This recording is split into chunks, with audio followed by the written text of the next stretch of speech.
해명의 수준이냐 아니면 이것이 범법 행위냐의 문제도 좀 따져봐야 하는데요. 지금 대통령실에서 외압을 행사했다는 증거가 나오지는 않지만 이종섭 장관이 수사 과정에서 어떻게 조치를 하라고 했던 것은 일단 수사 외압이니까 이게 직권남용으로 볼 수 있는 것이죠. 직권남용뿐만 아니라 지금 국방부 검찰단이 가가지고 경찰에서 수사하고 있는 그 기록을 갖고 와버렸거든요. 네. 그거 공무집행방해 되는 겁니다. 공무집행방해가 확실히 되는 것이죠. 당연하죠. 예, 공무집행이 방해가 되고 결국에는 또 무고 혐의도 될 수 있을 것 같아요. 네. 박정훈 대령에 대해서 집단 항명 수괴죄를 뒤집어 씌운 것도 있기 때문에 여러 가지 이제 법률적 위반 사항이 자, 있습니다. 그걸 대통령이 직접 지시를 했거나 대통령이 누굴 통해서 전언을 했다라고 하면 대통령도 공범이 되는 겁니까? 어떻습니까? 공모 공동정범이라고 부르죠. 공동정범. 공동정범이면 그러니까 형이 똑같게 처벌받습니다. 똑같이 처벌받는다. 기능적 행위 지배를 했다라고 형법에서 표현하기 때문에 그냥 대통령이 본인의 수족, 팔다리로서 그런 공무원들을 이용한 거기 때문에 함께 다 공범이 되는 거고 이해하기 쉽게 말씀드리면 박근혜 대통령 사례가 있지 않습니까? 박근혜 대통령이 다 움직이지 않아도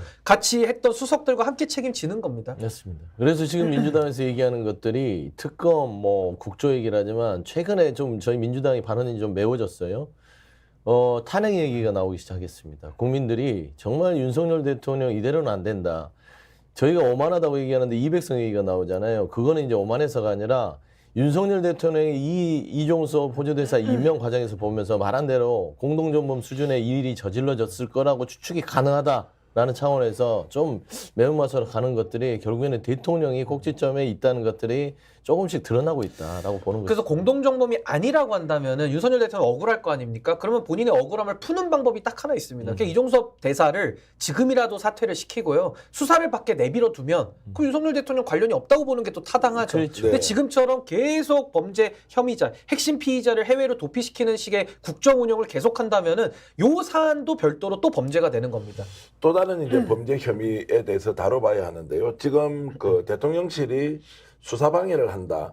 뭐 이것도 약간 정치적으로 해석할 수 있지만 공수처랑 진실 공방을 지금 하면서 당장 불러서 수사하라 이런 얘기가 지금 이제 공수처법 제3조 3항에 대통령이나 대통령 비서실은 공수처의 보고나 자료 요청, 의견 제시 등 일체 관여를 금지하고 있습니다. 자, 이 부분도 중대한 범죄에 해당한다 이렇게 볼 수 있습니까? 그러니까 이게 좀 나눠서 봐야 되는데요. 아까 제가 최수근 상병의 희생에 대한 수사 사건 그 사안과 관련된 범죄들은 뭐 공무집행 방해든 무고든 직권남용이든 그게 있는 거고요. 또 하나는 호주 대사로 보낸 부분 거기서도 출국 금지를 임의로 해제하는 거에 대해서는 전 법무부 장관도 직권남용으로 같이 수사받아야 된다는 입장이거든요. 게다가 이분들이 다 범인 은닉죄의 공범이 또 되는 겁니다. 그래서 이런 부분이 있고요. 말씀하신 대로 지금 그 해외로 도피시키는 부분에 대해서는 저는 윤석열 대통령이 공수처법 위반, 3조 3항에 대해서는 위반이 있더라도 처벌받는 부분은 아닙니다만은 이 부분은 탄핵에 있어서 대통령의 중대한 헌법과 법률 위반 사항이거든요. 그래서 저는 공수처법 위반 3조 3항에 대해서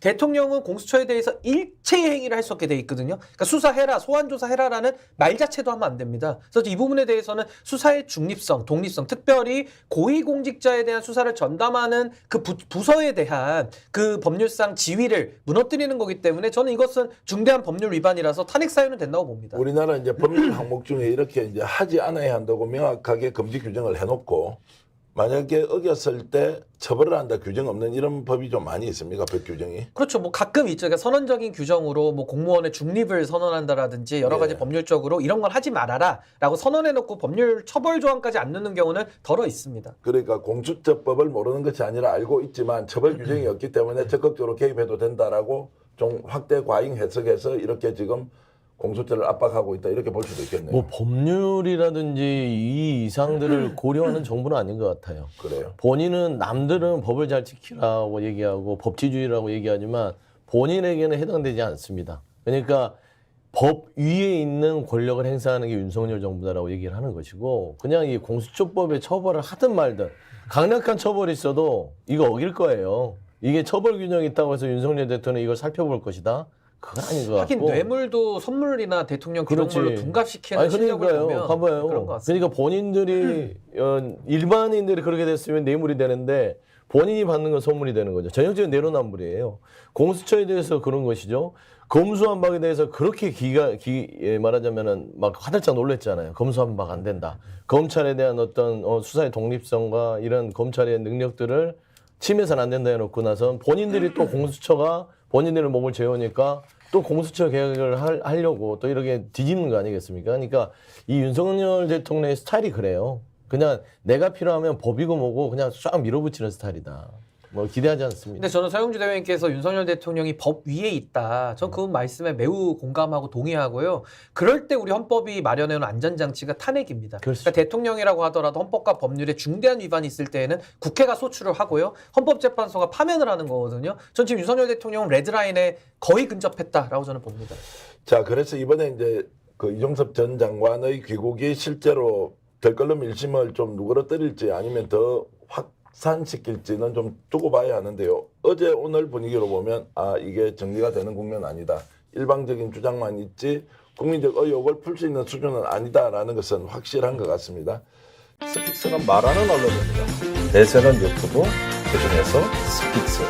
좋아요, 댓글, 구독, 알림 설정. 여러분이 저희를 사랑해 주시고 우리가 여러분을 사랑하는 4가지 방법입니다.